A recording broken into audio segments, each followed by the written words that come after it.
আসসালামু আলাইকুম ভাইয়া। ওয়ালাইকুম সালাম।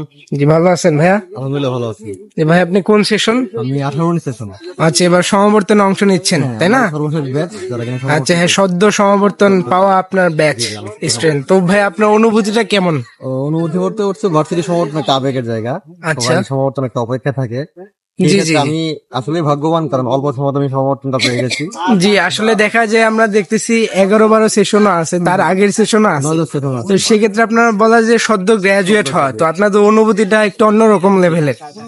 আমাদেরটা হয়তো বা কমের ক্ষেত্রে খুব ভালো লাগা বিষয়টা যে আমি আমার সদ্য গ্রাজুয়েশন শেষ হওয়ার পরে সমর্থন পেলাম এবং আমি আমার আব্বা মাকে নিয়ে আসতে পারছি। ও আচ্ছা আচ্ছা, আপনার আব্বা আম্মা নিয়ে আসছেন আপনার আব্বা আম্মাকে? ওকে। আমার আব্বা মা ঠিক আছে।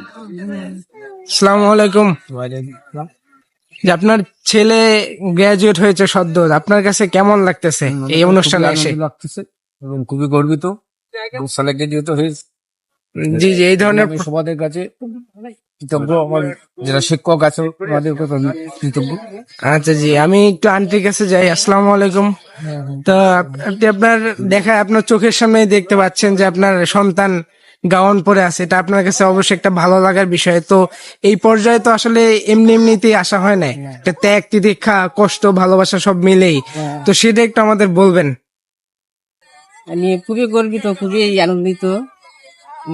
আমার ছেলে আজকে গ্রাজুয়েট হয়েছে, তার জন্য অনেক কষ্টের পরে আজকে এই পথে গেছে। আল্লাহ তাআলা নিয়েছে, আমি অনেক খুশি আল্লাহর কাছে, শুকরিয়া তার জন্য। আল্লাহ যেন সবার মনের আশা পূরণ করেন। এটা তো ছেলে মেয়ে আছে। জি জি, আলহামদুলিল্লাহ। জি ভাইয়া, সমর্থন ভালোভাবে এনজয় করেন, আপনাদের জন্য দোয়া রইলো। আল্লাহ হাফেজ।